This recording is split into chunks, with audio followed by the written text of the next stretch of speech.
Good afternoon, everybody. We are here to talk about, my name is Alessio, by the way, and we are here to talk about a little project called the SchedKit and its associated tools, CatCTL, that I wrote this year, basically, after some inspiration after the last FOSDEM, basically.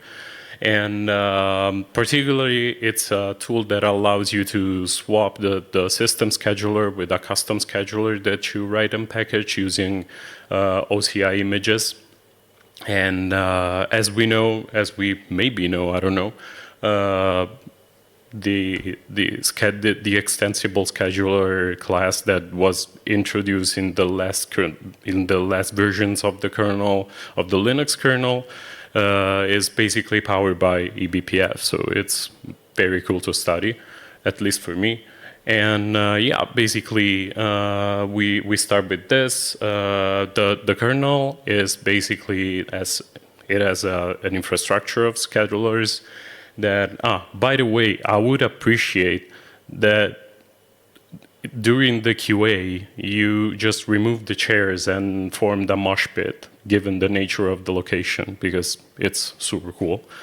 Basically, the Linux kernel infrastructure pipeline for the schedulers exposes a core scheduler that is basically the bottom line of the scheduling policies. Then we have the eVDF scheduler that is the default scheduler that most of the tasks just get redirected to. Then we have the real-time scheduling core that is basically responsible for scheduling all the tasks that are marked as requiring real-time interactions, for example, for music or stuff like that. And then we have a newborn baby that is SchedX, that basically is a scheduling infrastructure that sits on top of these, and it allows the end user to replace whatever of the callbacks, basically, of the life cycle of a task that gets scheduled on the system with a custom policy, basically. And the fascinating thing is that it's an eBPF program, and it just implements a series of callbacks. And basically, through these callbacks, we just alter the behavior of the default scheduler. So the really interesting side effect that we get is that basically the core, we can alter only some of the behavior, and the core behavior of the scheduler remains the same, and we can alter just some of those, implementing just those callbacks in eBPF. And as I said, basically we have a series of callbacks that we can implement, and those are basically, it's a SchedX scheduler is basically a huge eBPF program written in potentially C, but we can also write it, for example, in Rust or in Go using BPF2Go. And so when I first heard of this, I had a very stupid idea. Like, if this is a BPF program and I can't just bundle it as a single binary, I can also bundle it in a single OCI image, shipping that binary regardless of the packaging system of the distribution. And basically what I thought about was, what if in the future some companies just put together a huge hub of schedulers for which the user just has to click, and in some second it just has benefits of the new scheduling policy, for example, for a specific game like Baldur's Gate or whatever, Open Arena, or a server workload, or whatever. Actually, the very basic use case that I imagined was, what if this kind of stuff gets injected and shipped directly through Steam? So for example, you just start a game and you just start, along with the game, a dedicated scheduler dedicated for your game. And of course, this would be very much impossible with, for example, just shipping an RPM to your favorite distribution. And I'm sorry, but I have very bad experience with breathing, so I need to catch my air. So an OCI package scheduler that I came up with the concept basically of this, it's just an eBPF program that gets compiled, gets bubble wrapped into OCI, and as I said, it's perfect for cross-distro shipping, and we get basically not to ship an RPM to our distro, but basically just to interact with our favorite, for example, container runtime like Podman or containerd or whatever, or wrap that into SchedCTL as we see. And we just get a new scheduler without any setup needed, besides maybe configuration that the scheduler needs, but that's a minutia. And so I wrote SchedCTL that basically is a Go program that basically interacts with either Podman or containerd and downloads, does basically the same thing that Docker does, but in a very opinionated way.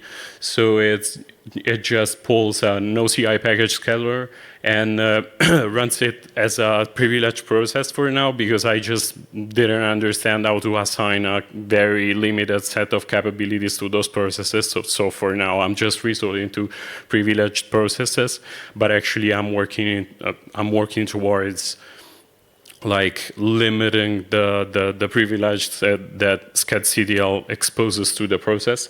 And the process just can be operated as a standard containerized process. So basically you can inspect it with Podman, or you can do whatever you want. You can even kill it with the regular CLI commands. We actually, like with Fabrizio's Tito, that I want to mention honorably, he put together actually, because he wanted to do that, a Kubernetes operator that basically, using the concept of node affinity, just downloads an OCI package scheduler and runs it as a privileged process on those nodes for which we want the dedicated scheduler to be operated. And the core concept actually of this is the plumbing pipeline. I called it that way. That is just a very large repo. For now, it's like very large in the terms of, I don't know, 10 subdirectories. And but in the future, it will be for sure very large. It's a large repo made of Docker files, basically. And these Docker files basically are taken each night, and with every one of those, basically, inside every one of those, we have declared a process of compilation of the scheduler, actually. And what we get is that on a timely fashion, basically, we just compile every night all the schedulers. We are getting to 100% coverage of that, basically. But right now, we like compile, I don't know, 4 or 5 schedulers. Every night we compile those schedulers and push those directly to as OCI images to GitHub registry as packages. So basically users can just download them from the registry.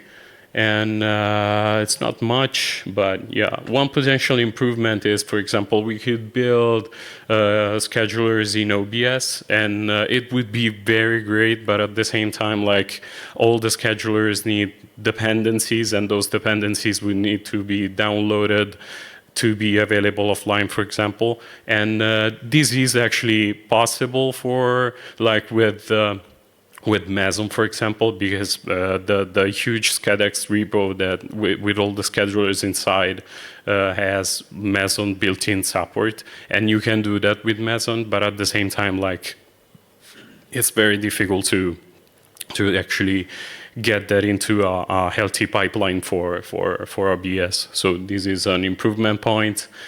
And yeah, the current status is basically a little bit more than an experiment, so don't like expect production grade software, like a product more than an experiment that I did basically overnight. But apart, yeah, there are a lot of rough edges. For example, how do you update schedulers? Right now, you update a scheduler just running, for example, Podman pull of the updated image. And removing unused schedulers is still a weak point. And actually, one thing that I was thinking about is how do we run arbitrary unlisted schedulers? Maybe we can like allow the users to specify an image and not pass by our hub, our sched hub.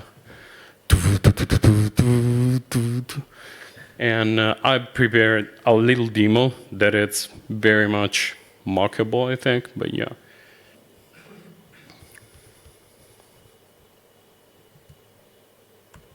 Where's my cursor? Okay.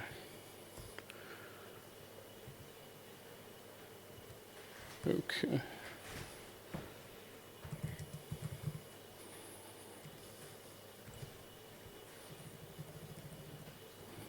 Can you see that? Usual question.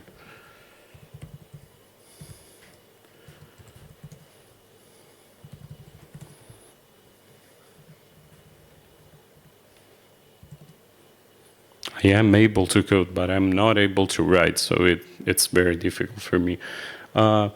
We have 3 schedulers packaged at the moment, and if we list them, we can see them, and we can choose to start, basically.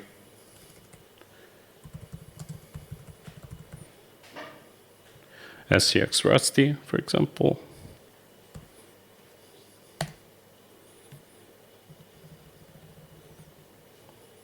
It's wrong, actually.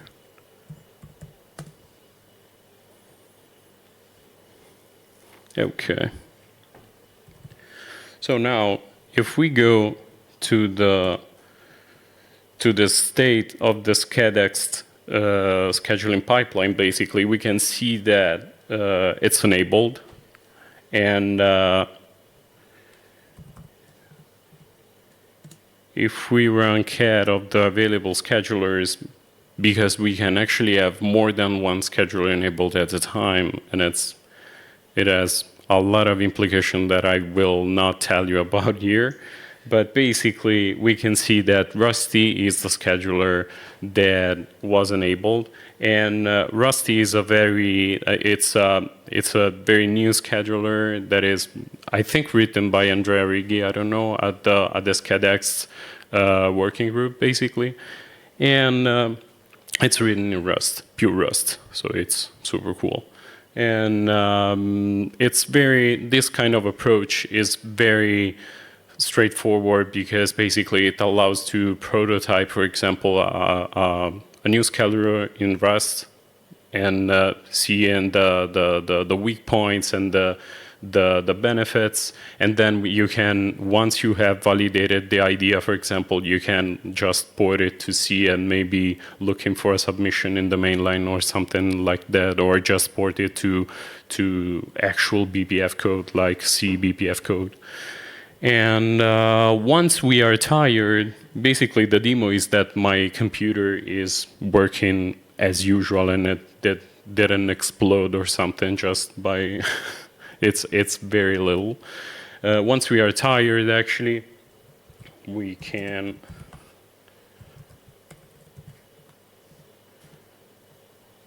stop it. Okay. And once that we stopped it, we see that the state is disabled of SchedX, and basically the command that I ran before to see what scheduler was I running is failing because no additional scheduler is running, just the eBPF default one. And this was the demo, ladies and gentlemen, basically. Okay. So coming back to the presentation.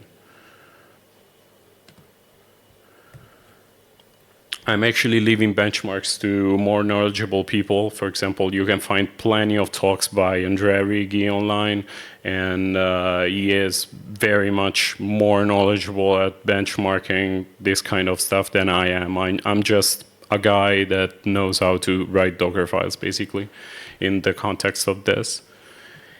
And so what now? Basically, you can, if you run openSUSE, you can run zipper installs catctl and keep receiving updates about that. And you need to run that as root because in order to run these kind of programs, you need extended capabilities to your user. For example, running eBPF programs or SchedKit programs. And basically, those capabilities are very much the root user in traditional setups. And it ain't much, but it's honest work. And I hope you liked it, basically. And Ure Alamai, I'm Alessio Biancalana, and I've been working for quite a while as principal software engineer at SUSE. But I also make a lot of things at openSUSE as basically experiments. And you can write me an email. You can write me some tools on Mastodon or ActivityPub, any ActivityPub powered software. I also have Matrix, but I just forgot to add that to the slide. Thanks, everybody.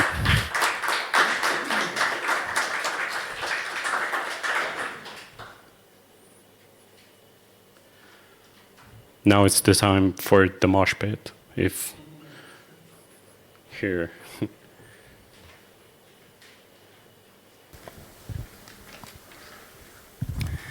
Yeah, thank you very much. I don't have the hair for the mosh pit, that's the problem. Otherwise, I would do it, of course. My question would be about security. I mean, you are suggesting that I would download a scheduler for my kernel from random websites and use it. So I'm not that deep into eBPF, to be honest, but that sounds a little bit strange.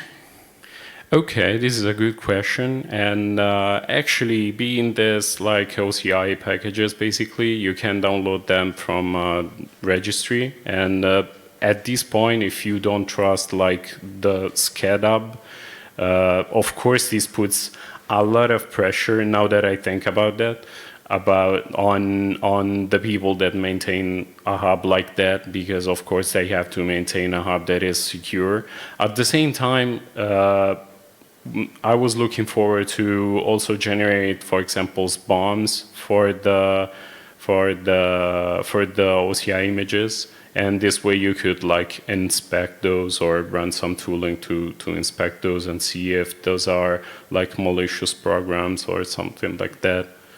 It's the best answer that I have, basically. But it's a very good question, actually.